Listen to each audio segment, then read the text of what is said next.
It's a sultry July weekend in Laurel, Maryland. On this day, 300 people from all over the world have come to remember old crusades and to introduce the next generation. Anybody want a special blessing from the Lord? Just got to help with the dishes. Just over here helping you. If you want. It's an unlikely gathering. There are those who still fervently believe in the sect. And there are the ex-members who have been hurt by the group and who have come back for healing. We do thank you, Lord, for this time, and we pray that you continue to unite us, continue to wash away hurt, wash away pain. They call themselves the family. All that, Lord Jesus, They used to be known as the children of God before the trouble started.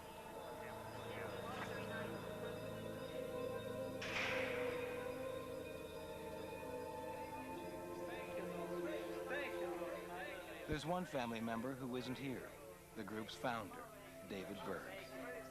Berg's teachings, especially those about sex, once inspired the family, and then later almost destroyed it. Thank you, Lord. Thank you, Lord. Until his death in 1994, Berg was seen as a prophet by tens of thousands. He was also seen as a fugitive by Interpol, and as a seducer of young women by just about everybody. He saw himself as touched by the hand of God.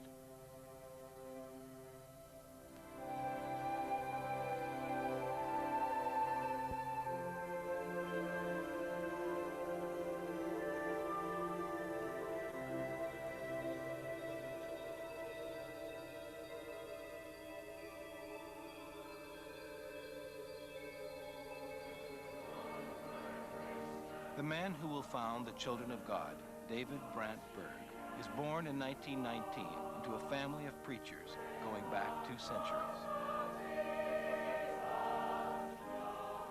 His early years are spent on the gospel trail, accompanying his Bible-thumping parents on their holy crusades. His mother, Virginia, is one of the stars of the Southern Circuit. Her signature sermon recounts a miracle that once brought her back from the dead. To young David, his mother is a living saint.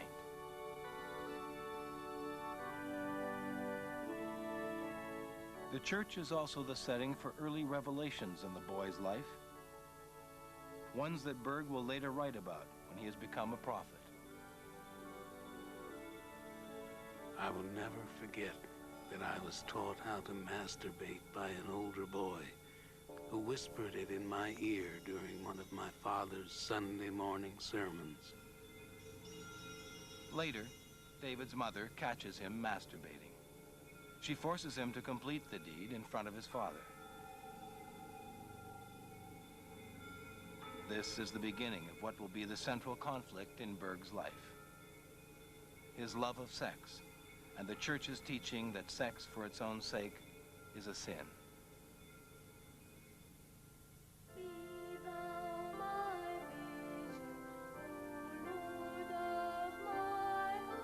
Over the next 2 decades, David Berg marries, has a family, and tries to emulate his mother as a knock-'em-dead preacher. But the established churches have no room for David Berg. In desperation, he even builds his own church. But after 3 years, he's kicked out. Something about sexual impropriety, which is never proven. At home, things aren't going any better. For many years, David had always said that a man could have 2 wives. That it was according to the Bible that it wasn't wrong to have 2 wives. But in my mind, I said, well, I hope it never happens to me. But I knew when he was traveling around, you know, that he wasn't totally faithful to one wife, you know. By the time he's 50, Berg has come to hate the established churches and has abandoned his dream of becoming a preacher. Not knowing what else to do, he organizes his 4 kids into a gospel singing group and heads to California.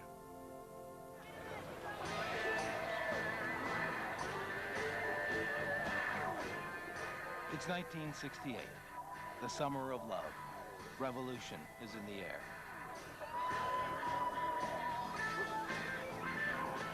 Berg's kids, now called Teens for Christ, evangelize on the beaches during the day. At night, they pack them in at the local Christian hangout. Once again, David Berg is relegated to the shadows.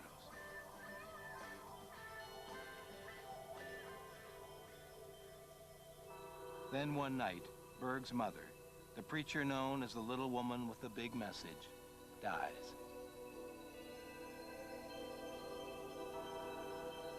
Berg later describes his mother's death as the moment when his bitterness was transformed into a voice for revolution. You are the revolution of God. You are the kingdom of God. I can still remember David Berg walking into that light club, and he's got on some kind of a kimono from the East, but that was his version of a hippie Madras, psychedelic shirt. He'd come in there kind of trying to blend in, and people would look at him and go, wow, who are you? Here was his congregation. These were the people that all those sermons had been priming him for. This was the crowd. This was the crowd for this message, and they just ate it up, and they just exploded with it. It was just so wonderful. Berg's youngest daughter, Faithy, and the new recruits are soon in the streets evangelizing to the hippies. Berg's message is tailor-made for the counterculture. Forsake all for Jesus, and to hell with the system. The churches, he felt, weren't doing the job that Christians are called by Jesus to do, and that's the great commission he gave us all, was go ye into all the world and preach the gospel to every creature. So it's like he had the vision to train us to be the missionaries. I think the unique thing about the Children of God that really touched the kids was that you could serve God now. You didn't have to go to 4 years of Bible school or the conventional route, but that you could actually today forsake all you have and go and serve the Lord. Within a few months, the failed preacher has 90 devoted disciples. If only his mother could see him now.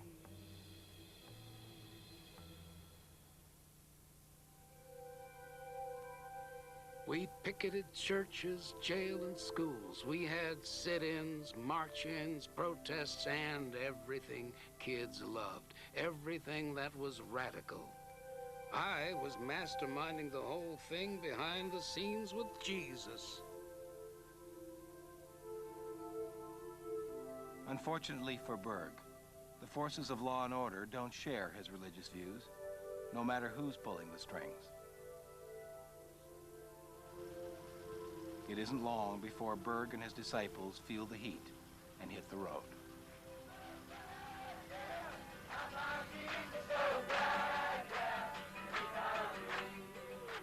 Their destination is the Promised Land.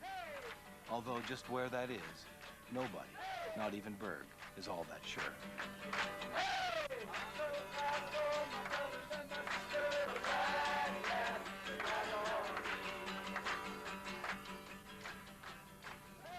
Well, you get out and you have 50 people using the bathroom, or, gassing up 29 vehicles with a credit card from some brother's father. It's a stir wherever you go. In 1969, Stephen Ferguson is an acid head going nowhere. Then, Berg and his entourage, who now call themselves the Children of God, come to town. They thought the gypsies had landed. But this was different than the gypsies because these were a lot of long-haired teenagers singing, praising the Lord, talking about Jesus, no cigarettes, no drugs, no alcohol, no sex outside of marriage or any of that stuff. It was very puritanical in its origins. As the Berg Roadshow moves east, the kids often stop to proselytize. At each town, disciples are recruited. Then the caravan moves on.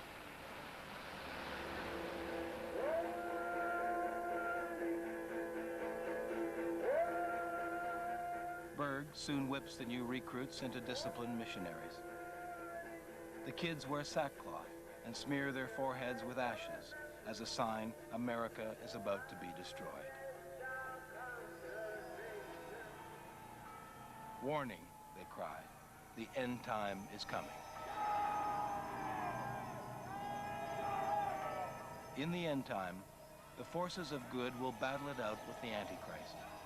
When the dust settles, Berg assures them, Jesus and the children of God will rule the world.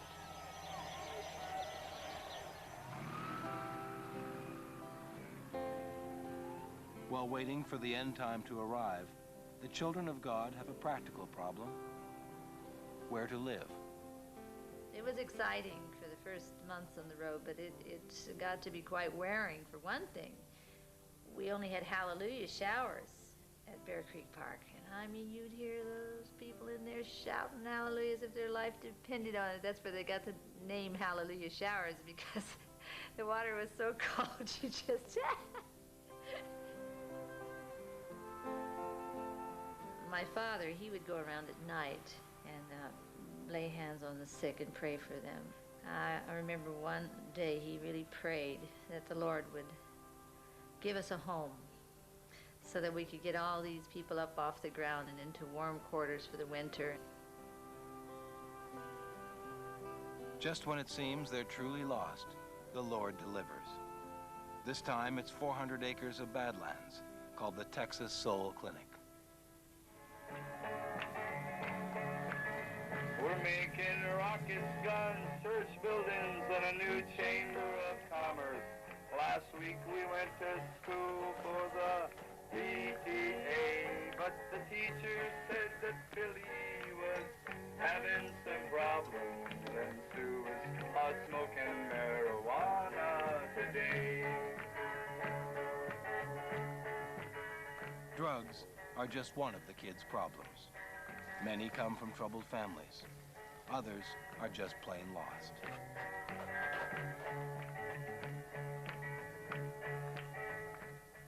But within months, because of Berg's teachings drawn from the Bible, all that changes. They say that killing people is the only way, but I'm sure that if everyone... Many now refer to Berg as Moses David for having led them out of the wilderness. Others call him simply Dad. How many of you guys here used to be on drugs? Amen. Yeah. Come on, raise your hands. Tell us how many of you guys are taking drugs? Amen. How many have found that Jesus is the only thing better? Now raise your hand if you still take drugs. What do you got that's better? In 1970, Hap Watilla is a revolutionary for Jesus. He's been with Berg since the beginning and is one of his most loyal followers.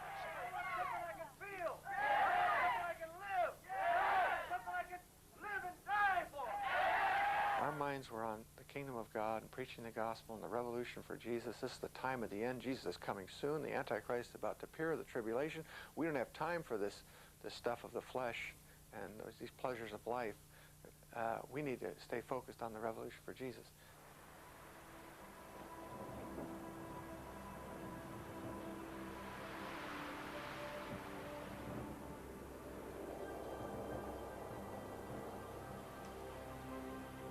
With the Lord in their hearts and Berg's warnings on their minds, the children of God stock up on provisions and wait for the end time to come.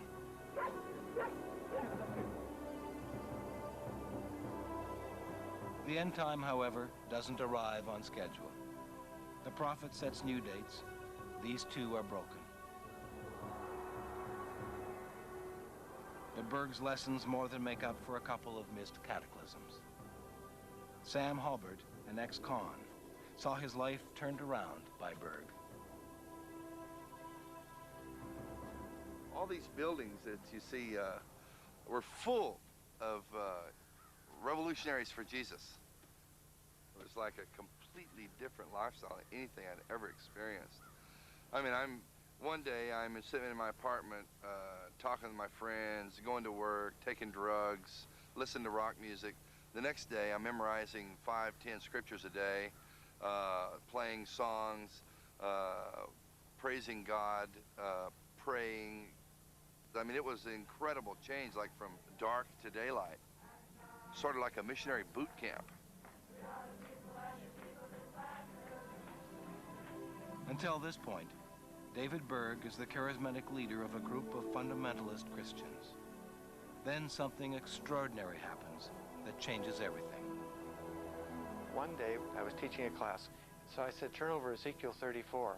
And it came down to verse 23 where it says, and I will set up one shepherd over them, even my servant David, and he shall feed them and be their shepherd. When I read that, everybody just kind of burst into tongues and praising God, and some people got down on their knees. It was just one of those electric, heavy things. This letter comes out from Dad and says, one of us had written to him recently suggesting that maybe he was the David of Ezekiel 34, and he said that as he was musing over that the Lord spoke to him and said, why do you deny your name, David? And according to him, he was shocked and said, what do you mean, Lord? And that then he began getting the revelation that he was the David of Ezekiel 34. According to some scholars, the David of Ezekiel is the harbinger of the fiery end of the world. David Berg now proclaims that he is in fact this biblical prophet. How does he know? God told him so. He was more than head and shoulders above all the rest of us. He was Moses up on the mountain, and we were the children. And we so appreciated him and the revolution that he gave to us, and so appreciated what it was accomplishing and the lives that were being touched, and that our loyalty was to him was like unquestioned.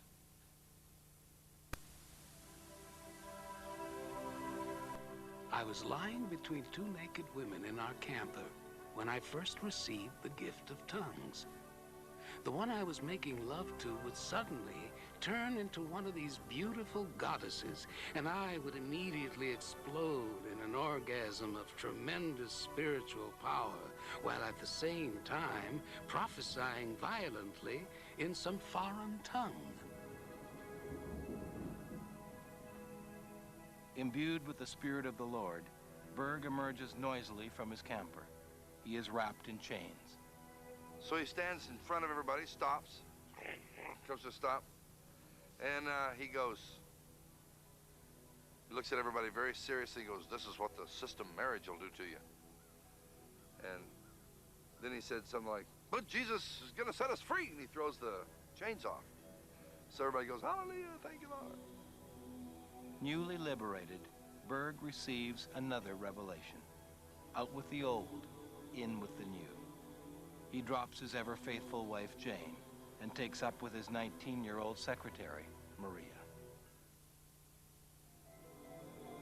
At this particular time, Mo had not only taken on this new wife, but he also had accumulated a number of other wives that he called wives. In letters to his disciples, Berg's burgeoning pride is amply illustrated. His Mo letters become the guiding light for the children of God. Berg portrays himself as Moses David, king of the jungle, and he creates a doctrine that is uniquely his, the law of love. When I went to visit him in this apartment in Dallas, he and Maria were in one bed, and one of his wives was in another bed, and he said, why don't you go over and love whatever her name was? So I'm there making love to this one girl who was one of Mo's wives, and he's in the bed making love to Maria. Berg's new insights about sex, his law of love, come directly, he says, from the Lord. To the pure, all things are pure, as long as they are done in love. He will use this rationale to do just about anything he desires. Why didn't I, at that time, stand up and say, wait a minute, Dad, this is off the wall. This is crazy. How can you say this? This is false doctrines. And you know why I didn't? It was simple, because I had an interest in believing that. In my heart, I was dedicated to the Lord. But also in my heart, I wished that we could all share. Is your daughter in the Children of God? Yes. Do you consider she's held against her will? Yes. When I talked to her all by myself, she said that she would go home with me. As soon as we were confronted by the elders from the Children of God, she started to scream that she could not leave, that she would die if she left the gate, and I believe actually that she was very terrified. Your father has indicated that you were being kept against your will. That's not true, because the only thing, when I met the Children of God, they showed me in the Bible a few scriptures, and I believed it, and I knew that's what I wanted to do, and I'm here because I want to be here, and I want to stay, and I want to continue. Under considerable pressure from parents, Berg flees to England with Maria. He leaves the Children of God behind to face the music.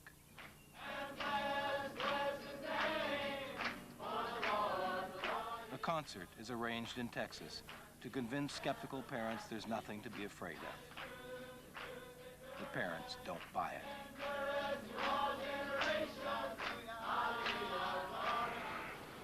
The parents' next tactic is to pressure the Texas Soul Clinic into evicting the Children of God. Frightened phone calls are made to the prophet in England. Far from being dismayed, Berg tells them it's God's will. They will colonize the world for Jesus.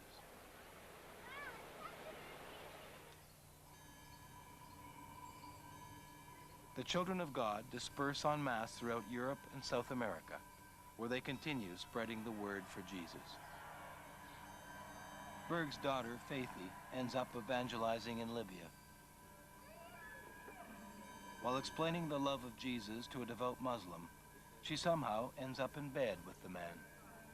Of course, I had never, ever had sex with anybody that I wasn't married to. And I had never had sex with anybody that was what I would consider a heathen. Guilt-ridden, Faithy immediately calls her father, who has already been in touch with the Almighty. And then my father said, why, it's exactly the same day we got this prophecy. We called the flirty fish. And he said, why, it's amazing. He said, this is exactly what God was revealing to us, that there would be instances in which we would have to portray God's love in a physical way, and that there was nothing wrong with it. Berg's vision seems divinely inspired. What else but sex could save souls and feel so good all at the same time? Flirty fishing is the name Berg gives this new path to salvation. Later, Berg will call this missionary work simply FFing. My pretty little fishes, would you do anything for Jesus to help your fishermen catch souls, even suffer the crucifixion of the hook or the danger of the trap? Think it over. How far would you go? All the way? One night, in the night, Dad had a revelation. He saw across in front of his eyes, these red letters that said Tenerife. He went and he got him, an atlas, and he looked it up, and it was in the Canary Islands. And he knew then the Lord wanted him to go there. And while they were at the hotel, there was a lot of the different waiters and different people there that they started getting close to. And Dad felt led he wanted to witness to them. And they had been FFing in England, so they started FFing some of these guys. In time, they needed some help, so they started bringing a couple other girls to help out. Eventually, I think there was about 20 or 25 girls there, and they would go out with Dad every night. They were there, I guess, about a year, and it started to become pretty big news. This particular club started to have a lot of people come to it. People heard about it in Scandinavia and Germany, and people were flying there to see about these girls who made love to men and told them about Jesus. Anxious to spread the good news of FFing, Berg begins publishing his Mo letters. These instruct his disciples on everything from his obsession with cleanliness to how to make love to a fish. They also chart an unambiguous trail into the inner workings of the prophet's mind. I think he believed whatever he felt, whatever he thought, whatever his inclination was, that was God. Even if he was drunk at the time, that was the Lord. Well, I did it, so it must be the Lord. I don't think he left the door open to the fact that the devil could be speaking to him and leading him into any of these areas at all. Much of the deeper revelations that I had received from the Lord were so in the Spirit that I was not even conscious of what was happening, and afterwards I had to be told what had been said. All I know is this is the way God speaks to me, and has from the beginning. And I am only a messenger boy who delivers his telegrams. And I'm not responsible for what has been said or revealed. You'll have to blame God for that, or thank him. Dad started to teach us about the law of love and how far, what that meant. Like, where do you stop? When you're talking about love, there's no boundary, there's no limit. You go all the way with love. That might be sort of a mind blower for most mainstream people, but at the time it was not difficult because you really felt like that was what they needed and that was really the Lord's love for them. And you didn't feel like there was anything wrong with it. You felt like that was like the ultimate in showing them how much God loved them. When all the FFing started, I thought, well, maybe I'm just being closed-minded. Maybe I've taken on a religious point of view. I try to see it from the point of view that, well, maybe if this is God's prophet and he's got this big word from God, maybe he knows a little more. He's been, you know, this man has studied the word for years. His mother was an evangelist. He must know more than I do. Woody and the rest of the sect use the world streets as their church. They are now calling themselves the Family of Love. During the day, they witness to lost souls. Hundreds sign on. During the night, the women flirty fish. If it's a good time for the children of God, it's anything but for their parents, who begin to organize the world's first anti-cult movement. The deceit that is in this group is unbelievable. And what it is doing to our youth is just unreal. Now, I think any person who preaches the Word of God would not teach and preach something like this with such dirty language. In Tenerife, word reaches the prophet that the cops are on his trail. In the middle of the night, one night, the Lord woke Dad up and said, "You've got to leave today. Get out of the country today." So he did. He got up. I mean, when the Lord told Dad to do something, he did it. So they got up, they packed their stuff, and they got on the train, and they found out, just after they crossed the border into France, they took the train, they found out that the order had gone out to close the borders to Dad, to arrest him. And they were trying to charge him with, I don't know, debauchery or some crazy thing. Just some sort of trumped up charge.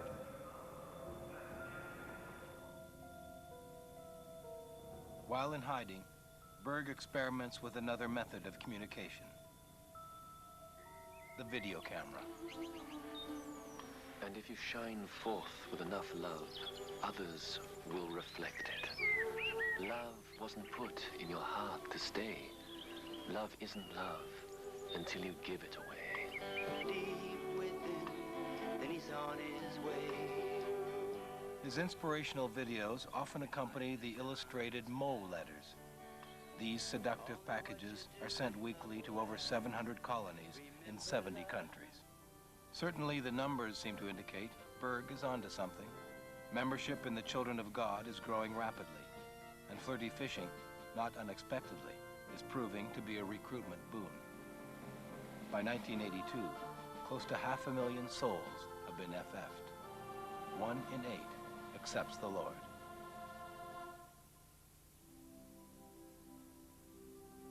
My sexy little fishes are doing the job.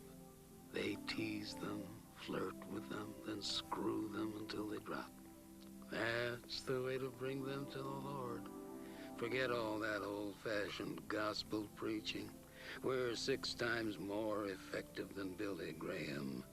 Praise the Lord. He would teach the women to be extra loving with their husbands, to help compensate for the sacrifices they were making. Or he would teach them that to try to provide somebody for them to be with, to have that companionship while they're gone. He told about his, how difficult it was, the jealousy. He had a letter called The Man Who Played God, and he likened it to how God, when he sent Jesus to the world, he missed him.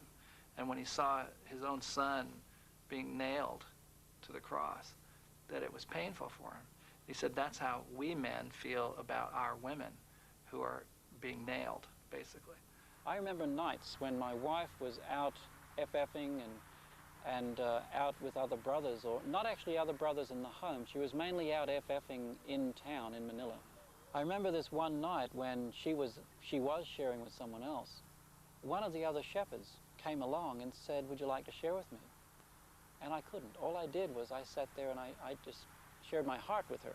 I spoke to her. I talked with her the entire evening while my wife was away. The Children of God started their war with the Antichrist in the Texas desert. 10 years later, they're pursuing the war in nightclubs and bars, from Athens to Rangoon. Anywhere needy fish swim.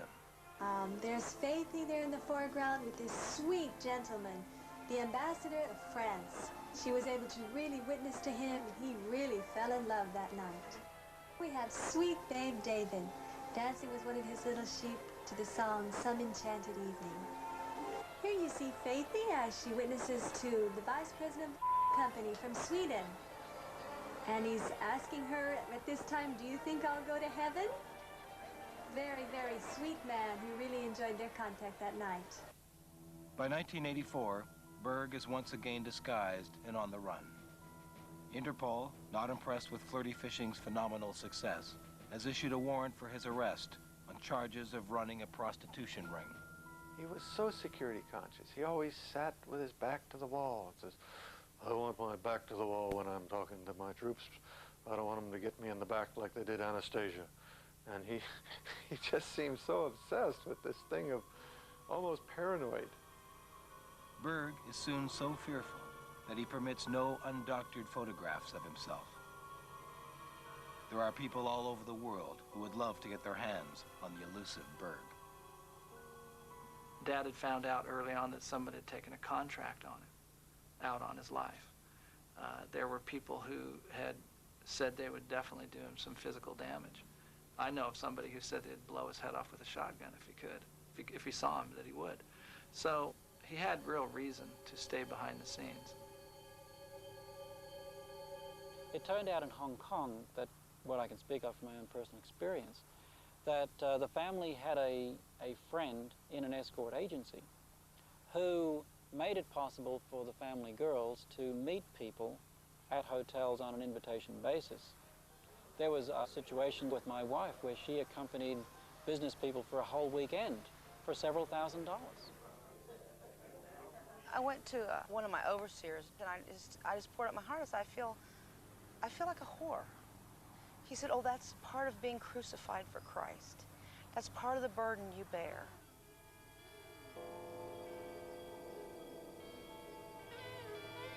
It's hard to understand why I could be so dumb, but I wanted so badly to believe that this was God's will because it had some flash of being exceptional.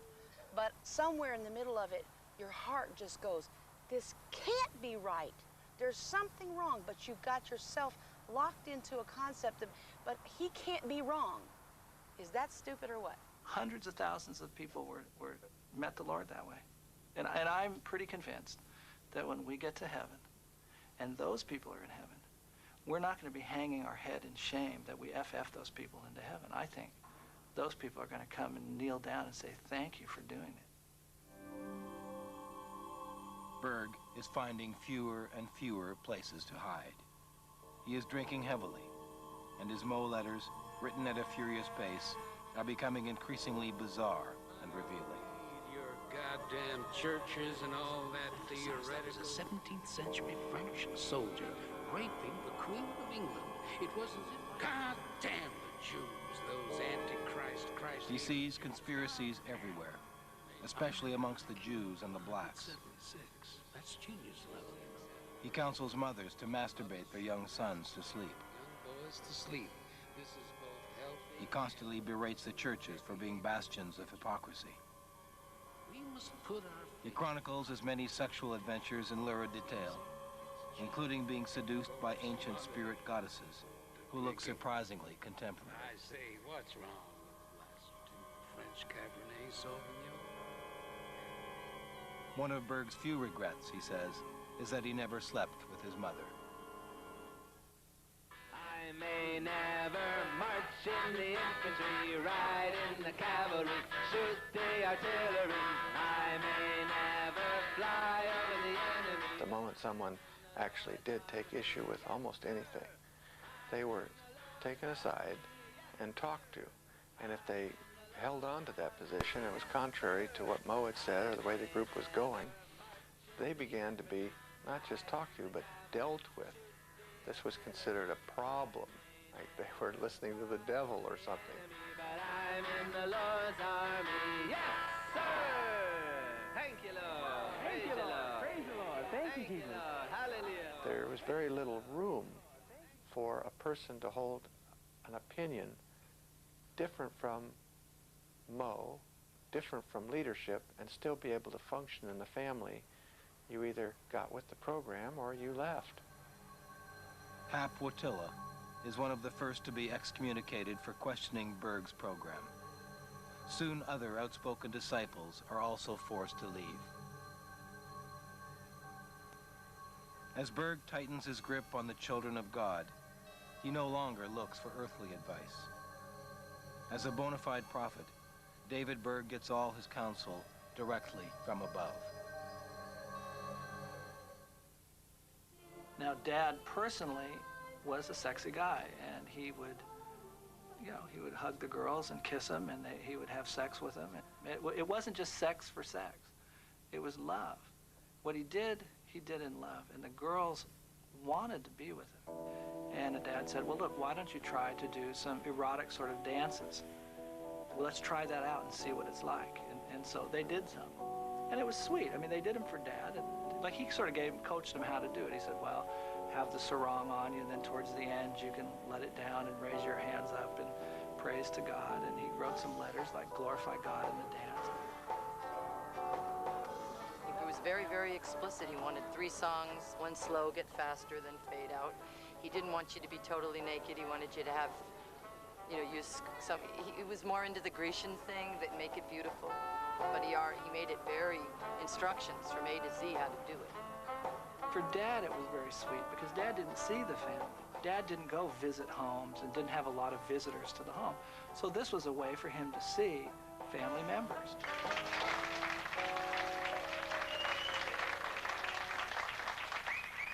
But he was very appreciative. I admire the girls for doing that. It's, when you look around, you've got video lights and video camera, and you got to get up there and dance like that. Takes a bit of humility, I'd say.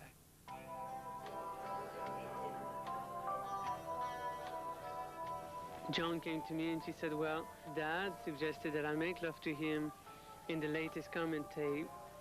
Do you think I should masturbate? And I said, of course, that sounds beautiful. And on the first take, I was masturbating to you. And when I came, I broke out in strong tongues. I couldn't control it. And the last few words were, Father, I love you. Why did he need it so bad? Like I said, I think he had a lot of unreconciled sexual issues himself, and, absolute power corrupts absolutely. I think he just couldn't get enough of it,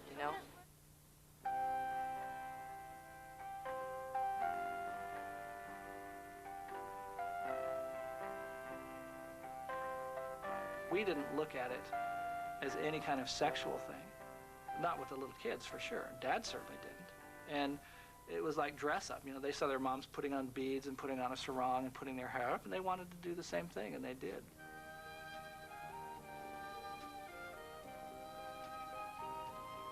Meanie, who was Dad's granddaughter, came to live with us when she was about 12.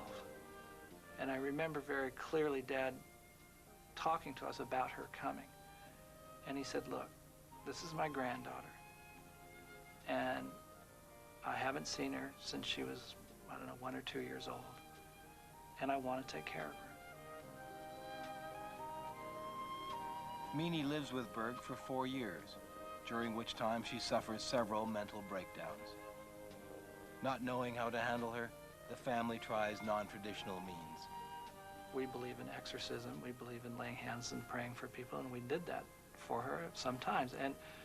And there were times when we did pray for her that she had, you know, for a few months was doing fine, but then she would relapse into it. Later, Meanie will accuse her grandfather of sexual abuse. Yes, we will gather at the river, the beautiful river.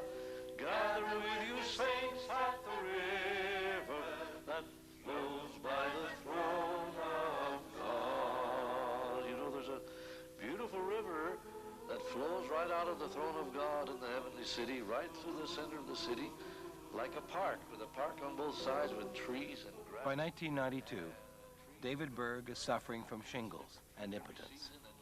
His mind turns once again to the end time, this time his own. The prophet's vision of heaven is a pyramid 1,500 miles on each side. There will be singing water, dancing colors. People will be able to walk through walls and fly. Aren't you glad you're going to be there? On the night of May 15, 1992, police tactical squads are on the move in Melbourne and Sydney. At dawn, the raids begin. It was the biggest police operation of its kind ever in this country. Synchronized raids in 2 states against a religious sect known as the Children of God. By the raid's end, 144 children had been taken from 6 homes. As allegations of child abuse mount, several family homes are also raided in Europe and South America.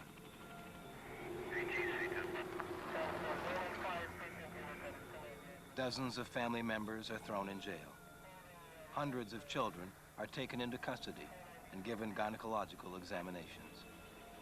5 days for Jesus! I haven't seen my wife, I couldn't contact my parents, they don't even know where I am. Berg's whereabouts remain unknown. Once again, he leaves his disciples to fend for themselves. No hay libertad religiosa en Argentina. There is religious persecution in Argentina. Tell the whole world. Alejandro Treviño. No, eso es mentira. Nuestros niños están bien y son sanos.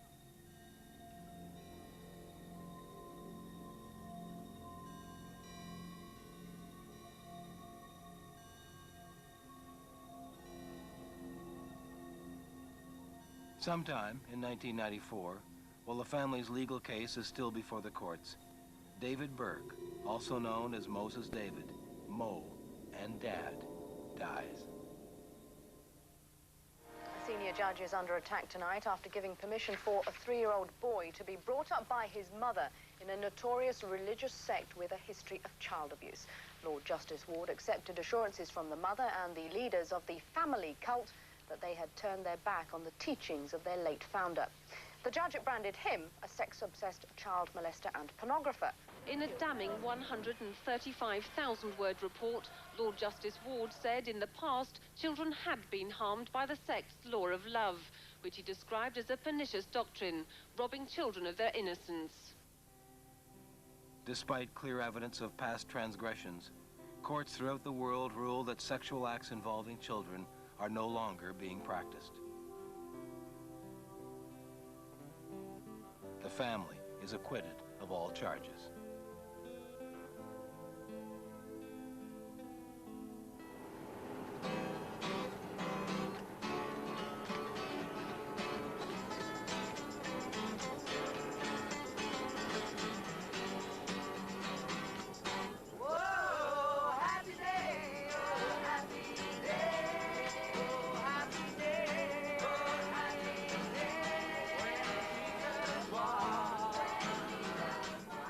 Today, there's a new ark sailing the uncharted waters of religious fundamentalism.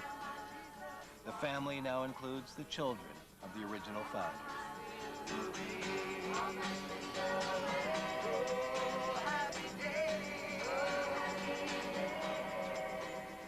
And this is what we do in D.C. Everything from distributing food and clothing to performing at the White House or for different benefits. This is some pictures of our food and clothing distribution. And all of us are actually children of missionaries. We've grown up in different countries. For example, I was in Argentina. This is performing at the White House for Christmas. This is at different radio stations. Some things haven't changed. Family members still witness, and they still ask others to provide their needs. So we came here today, and a few of the farmers were able to donate some produce for us. $6.30 a dozen into a bag. Now with the White House on their CV, the family is moving more mainstream. Oh, thanks so much. God bless you. Today, flirty fishing is no longer used to woo converts. Though free love is still practiced among family members, their witnessing has moved back to the streets and boardwalks.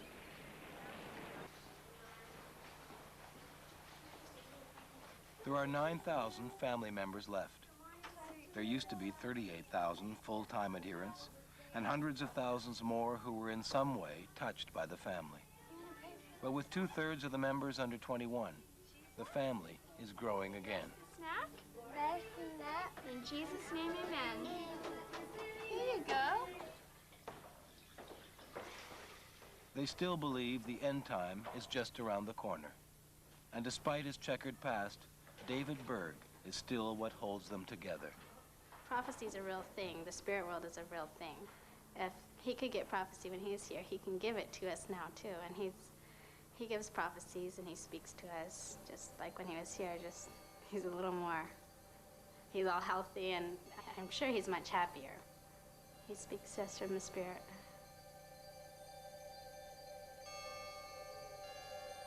Until David Berg's death, only a handful of his disciples had ever seen him. Now, selected pictures of the prophet are displayed on the wall next to that of Jesus. Berg's more revolutionary writings, especially those about sex, have been heavily sanitized or removed from circulation. Father David is a departed saint, guiding or helping to guide the family from beyond, for sure. The same as Jesus guides us from beyond. He does give counsel. Since Berg's death, Peter Amsterdam chats daily with the beloved prophet. One of Berg's first directives was for Peter to become King Peter. Another was for him to marry Berg's still powerful widow, Maria. And he spoke to me. He said, son, when I'm gone, you have to help her carry the crown. You have to help Maria carry the crown. You have to be with her and take care of her. He said, you're a real king, and you'll be King Peter, and she'll be Queen Maria. You know, and it was this sort of this whole prophecy, sort of.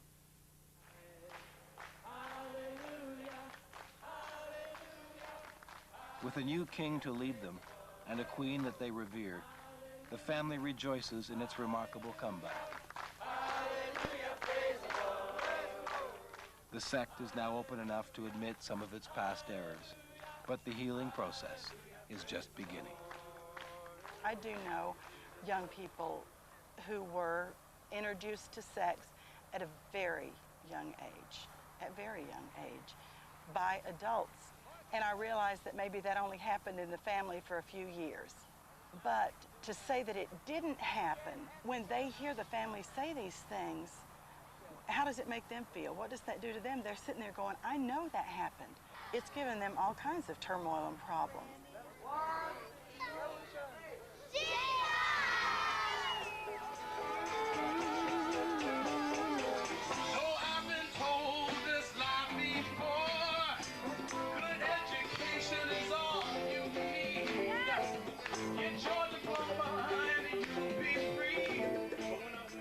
I am convinced after memorizing 5,000 verses, word for word from the Bible, and after reading it, studying it constantly for all those 7 years, that you can justify almost anything if you know enough scripture verses.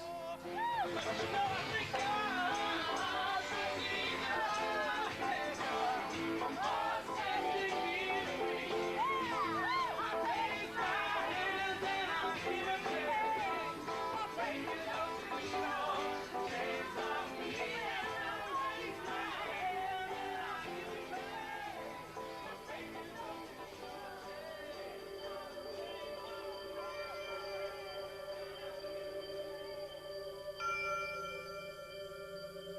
have to do is open the door and let him in. All you have to do is pray with me and say, Jesus, please come into my heart. I believe you're the Son of God. I believe you died for me. Please forgive me of my sins and come into my heart. Lord Jesus.